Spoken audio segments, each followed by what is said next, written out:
ইসরায়েলের জেরুজালেম শহরে রকেট হামলা চালিয়েছে ইরান। এছাড়া পশ্চিম জেরুজালেমে ধারাবাহিক বড় বিস্ফোরণের শব্দ শোনা গেছে। ইসরায়েলের সামরিক বাহিনী জানিয়েছে তারা ইরান থেকে ছোড়া ক্ষেপণাস্ত্র শনাক্ত করেছে। এক বিবৃতিতে ইসরায়েলের সেনাবাহিনী জানিয়েছে কিছুক্ষণ আগে ইরান থেকে ইসরায়েলের ভূখণ্ডের দিকে ক্ষেপণাস্ত্র ছোড়া শনাক্ত করা হয়েছে। হুমকি রোধে প্রতিরক্ষামূলক ব্যবস্থা নেওয়া হচ্ছে।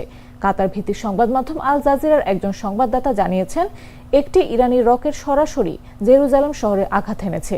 এই অবস্থায় জনগণকে শেল্টারে বা আশ্রয় থাকার অনুরোধ জানিয়েছে ইসরায়েলি সেনাবাহিনী।